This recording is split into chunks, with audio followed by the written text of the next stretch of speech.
अब बात आती है कल्चर की। देखो इंडियंस ने डेमोक्रेसी क्यों अडॉप्ट की। एमजे अकबर एक मुस्लिम इंडियन है, उसने कहा था कि India is a democracy because India is majority Hindu. ये एमजे अकबर ने कहा था, ये चेक कर लियो। उसकी रीज़न है क्योंकि एट अ फंडामेंटल लेवल ना, Hinduism is a plural faith, it's not exclusive faith. तो क्या होता है, एक प्लूरल सोसाइटी होती है ना, उसको डेमोक्रेसी को अडॉप्ट करने को ईजी पड़ता है। और फिर एक बार रिसर्च है ये सोशल साइंस में कि एक बार आप डेमोक्रेसी हो जाते हो ना, फिर आपको बैकस्लाइड करना थोड़ा मुश्किल होता है। पाकिस्तान कभी हुई ही नहीं। उन्हें स्टार्टिंग तो देख, हमने आज़ाद हुए, हम 47 में अलग अलग हो गए, हमारा बंटवारा हो गया।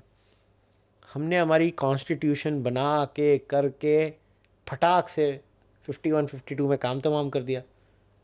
उनकी 1950s हो गई, 60s हो गई, उनके चलते गए, उनकी हुई ही नहीं। और वो आज भी देख ले क्या है, बहुत ही अनस्टेबल कंट्री है ना। अब मानो या ना मानो, अब मैं बहुत कंट्रोवर्शियल बात करने वाला हूँ। If you can't watch a full podcast, watch a clip instead. You'll be as entertained and as informed. That's my guarantee. That's why you gotta subscribe to those cast clips. Difference क्या है हमारे में?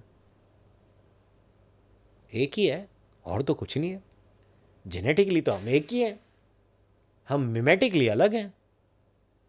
हम majority Hindu हैं, वो majority Islamic है। और fundamentally Hinduism और डेमोक्रेसी मेल खाते हैं। डेमोक्रेसी को चाहिए डाइवर्सिटी, डेमोक्रेसी को चाहिए एक्सेप्टेंस। हिंदुइज्म का कोर क्या है? एकम सत विप्रा बहुधा वदंती, the truth is one, the wise people find it through many ways. Monotheism की प्रॉब्लम है ये, मैं सिर्फ इस्लाम की बात नहीं कर रहा हूँ। मोनोथीइज्म में ये प्रॉब्लम है। इसका मतलब नहीं है कि इंडिया में मोनोथीइज्म नहीं होना चाहिए, करो प्रैक्टिस। मगर पॉइंट ये है कि ये चीज़ें मैटर करती हैं। अमेरिका ने कैसे कर लिया फिर? अमेरिका के अंदर तो सेक्युलरिज्म ले आए, चर्च एंड स्टेट सेपरेट हो गई, ब्रूटली हुई। फ्रांस में बहुत ब्रूटली हुई, मगर चित्रौल के साथ हुई।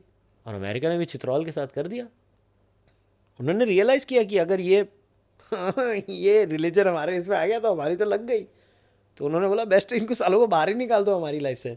तो गवर्नेंस में रिलीजन आया ही नहीं। इंडिया में उल्टा हो गया। इंडिया में, India is not secular in the western sense. India तो बहुत प्रो रिलीजन है। इंडियन स्टेट तो बहुत Indians love religion. They like it. It's a हाँ, part. आज भी अभी लास्ट जो रिलीजन इन इंडिया वाला वो सर्वे आया था प्यू का 2021 या 22 में, 75% Indians are religious. Boss, that's a crazy number. 75 to 80% Indians are religious, like active religious. मतलब पता नहीं क्या है हमारे देश में। इसलिए मैं बोल रहा हूँ, ये इंडिया में हमको ये हमारे रिलीजन बचा रहा है। हमारे यहाँ कोई लैब्स चिंदूज नहीं है जैसे वहाँ लैब्स कैथलिक्स होते हैं। ना ना, हमारे यहाँ नहीं होते ऐसे। ये सब हमारे यहाँ पे आज भी, क्योंकि हमारी, देखो हमारी फेथ में है फ्लॉज। मैं नहीं कह रहा हूँ कोई हिंदुइज्म एक एकदम परफेक्ट है, मैं तो कितना हिंदुइज्म को क्रिटिसाइज़ करता हूँ, मगर फिर भी उसके एक स्ट्रक्चर में ना कोई चीज़ है जो वो, यार ऐसे कैसे हो सकता है जो रिलीजन इंडिया में आता है हम उसको अलाउ कर देते हैं।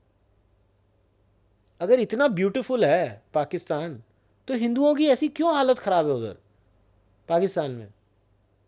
क्रिश्चियंस की क्यों हालत ख़राब है पाकिस्तान में? क्यों है? और वेस्ट में जहाँ पे तुम अभी मेरे को अगर फॉलोअप में बोलोगे क्रिश्चियंस हैं, वो क्रिश्चियंस क्रिश्चियन कहाँ हैं? वो क्रिश्चियन है। 50% गोरे एथीस्ट हो चुके हैं इंग्लैंड में। Money is the new god, capitalism, the big 55 house. 60% atheist हो चुके हैं नॉर्डिक नेशंस में। कनाडा में फास्टेस्ट ग्रोइंग रिलीजन नन है, none of the above. None of the above मतलब no The religion. void is growing. ये the void is growing, fastest growing है Canada में, नन्स। लास्ट स्टैट्स कनाडा का Oh, none is an NUN. NONE।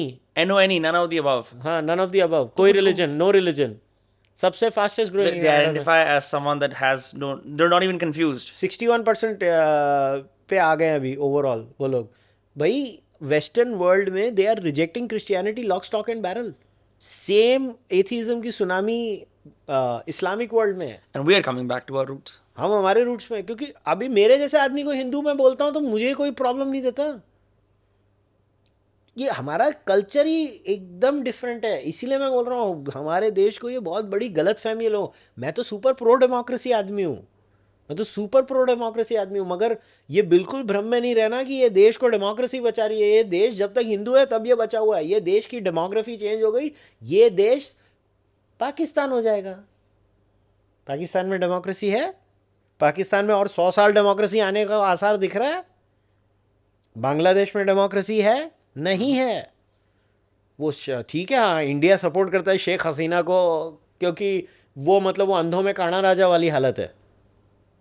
मगर बांग्लादेश में कौन से election होते हैं, क्या होता है? नहीं होता। तो फिर भाई तुम हम अपने आप से क्यों झूठ बोलते हैं? इसका इंडियन मुसलमान से क्या लेना देना है? कोई लेना देना नहीं है। अब मेरा तो फेवरेट कैरेक्टर पंजाब से बुल्ले शाह है, वो तो था तो मुसलमान ही ना। मगर पॉइंट ये है कि वो बुल्ले शाह का जो इस्लाम था या उसकी जो थॉट थी, वो तो मतलब मुझे तो समझ नहीं आता वो नाथ संप्रदाय था कि सूफीज़म था। मेरे को तो कोई डिफरेंस ही नहीं नज़र आता जब मैं बुल्ले शाह को पढ़ता हूँ, और मैंने सारा पढ़ा हुआ है बुल्ले शाह। मगर ये देश उसी लिए बचा हुआ है, ये देश को और कोई नहीं बचा सकता। ये देश को धर्म बचा रहा है, क्योंकि एक एवरेज हिंदू में बहुत सहनशीलता है, क्योंकि उसकी फेथ सहनशील है।